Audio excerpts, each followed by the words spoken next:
Tomato ಸಿಪ್ಪೆಯಿಂದ ಅರಳಿದ ಸುಂದರ ಗುಲಾಬಿ ಹೂಗಳು.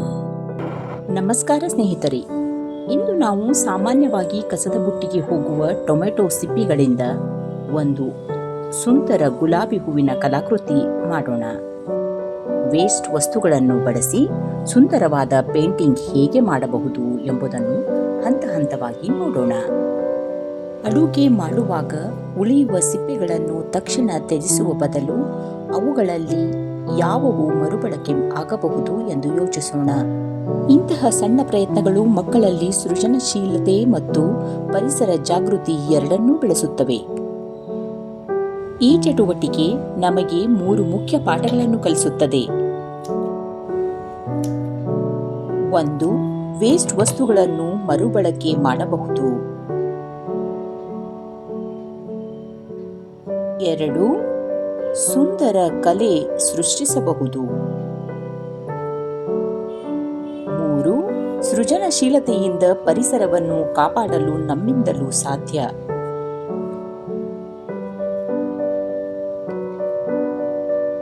ಈಗ ಕೆಂಪು ಬಣ್ಣದ ಸ್ಕೆಚ್ ಪೆನ್ ಅನ್ನು ಬಳಸಿ ಅದಕ್ಕೆ ಬೇಕಾದ ಆಕಾರವನ್ನು ನೀಡೋಣ. ಹೀಗೆ ಆಕೃತಿಯನ್ನು ಪೂರ್ಣಗೊಳಿಸಿದಾಗ ಸುಂದರವಾದ ಗುಲಾಬಿ ಹೂ ರೂಪುಗೊಳ್ಳುತ್ತದೆ. ಹಸಿರು ಸ್ಕೆಚ್ ಪೆನ್ನಿನಿಂದ ಟೊಂಗೆ ಮತ್ತು ಎಲೆಗಳನ್ನು ರಚಿಸೋಣ ಮತ್ತು ಹೂವಿನ ಪಕ್ಕದಲ್ಲಿ ಎಳೆಯುವ ಚಿಕ್ಕ ಚಿಕ್ಕ ಗೆರೆಗಳು ಹೂವಿಗೆ ನೈಸರ್ಗಿಕ ಅಂದವನ್ನು ನೀಡುತ್ತವೆ. ನಂತರ ಕಾಂಡಗಳನ್ನು ಎಳೆದು ಇದಕ್ಕೆ ಮುಳ್ಳಿನ ಎಫೆಕ್ಟ್ ನೀಡೋಣ. ಇದು ಚಿತ್ರವನ್ನು ನೈಸರ್ಗಿಕವಾಗಿ ಕಾಣುವಂತೆ ಮಾಡುತ್ತದೆ. ಗುಲಾಬಿ ಗಿಡದಲ್ಲಿ ಒಂದು ಟೊಂಗೆಯಲ್ಲಿ 3 ಎಲೆಗಳು ಇರುತ್ತವೆ. ಹಾಗೆ ನೈಸರ್ಗಿಕವಾಗಿರುವಂತೆ ಒಂದು ಟೊಂಗೆಯಲ್ಲಿ 3 ಎಲೆಗಳನ್ನು ಎಳೆದು ಅವುಗಳಿಗೆ ನೆರಳು ಬೆಳಕಿನ ಎಫೆಕ್ಟ್ ನೀಡಬೇಕು. ಮೊದಲು ಬೆಳಕು ಯಾವ ದಿಕ್ಕಿನಿಂದ ಬರುತ್ತಿದೆ ಎಂದು ನಿರ್ಧರಿಸಿ, ನಂತರ ಬೆಳಕು ಬೀಳುವ ಭಾಗಕ್ಕೆ ಎಲೆಯ ಮೇಲಿನ ಭಾಗಕ್ಕೆ ತಿಳಿ ಹಸಿರು ಅಥವಾ ಸ್ವಲ್ಪ ಹಳದಿ ಹಸಿರು ಬಣ್ಣವನ್ನು ಬಳಸಬೇಕು. ಆ ಭಾಗ ಹೆಚ್ಚು ಪ್ರಕಾಶಮಾನವಾಗಿ ಕಾಣಿಸುತ್ತದೆ. ಮಧ್ಯಭಾಗದಲ್ಲಿ ಸಾಮಾನ್ಯ ಹಸಿರು ಬಣ್ಣ, ಇದು ಬೆಳಕು ಮತ್ತು ನೆರಳಿನ ನಡುವೆ ಇರುವ ಬಣ್ಣ. ನೆರಳಿನ ಭಾಗ ಶ್ಯಾಡೋ, ಬೆಳಕಿನ ವಿರುದ್ಧದ ಭಾಗದಲ್ಲಿ ಗಾಢ ಹಸಿರು ಅಥವಾ ಹಸಿರು ಬಣ್ಣಕ್ಕೆ ಸ್ವಲ್ಪ ನೀಲಿ ಅಥವಾ ಕಂದು ಸೇರಿಸಿ ಬಳಸಿದರೆ ಈ ಎಲೆಯ ಕೆಳಭಾಗ ಹಾಗೂ ಮಡಚಿದ ಭಾಗಗಳಲ್ಲಿ ನೆರಳು ಹೆಚ್ಚು ಕಾಣಿಸುತ್ತದೆ.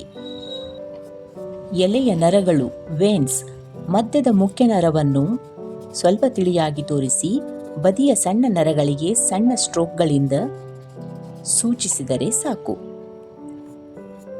ಬ್ಲೆಂಡಿಂಗ್, ಬೆಳಕು ಮಧ್ಯದ ಟೋನ್ ಮತ್ತು ನೆರಳಿನ ಬಣ್ಣಗಳು ಒಂದಕ್ಕೊಂದು ಮೃದುವಾಗಿ ಬೆರೆಯುವಂತೆ ಬ್ಲೆಂಡ್ ಮಾಡಿ.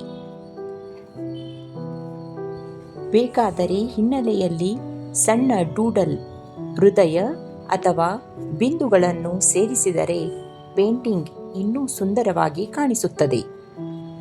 ಇದೇ ರೀತಿ ಬೀಟ್ರೂಟ್ ಸಿಪ್ಪೆ, ಈರುಳ್ಳಿ ಸಿಪ್ಪೆ, ಒಣ ಎಲೆಗಳು ಮುಂತಾದವುಗಳಿಂದಲೂ ಇಂತಹ ಕಲಾಕೃತಿಗಳನ್ನು ಪ್ರಯತ್ನಿಸಬಹುದು.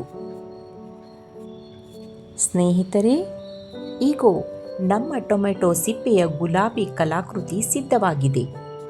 ನಿಮಗೂ ಈ ಐಡಿಯಾ ಇಷ್ಟವಾದರೆ ಮನೆಯಲ್ಲೇ ಪ್ರಯತ್ನಿಸಿ, ಸುಂದರ ಕಲಾಕೃತಿಯನ್ನು ರಚಿಸಿ ಮತ್ತು ಮಕ್ಕಳಲ್ಲಿ ಸೃಜನಶೀಲತೆಯನ್ನು ಬೆಳೆಸಿ.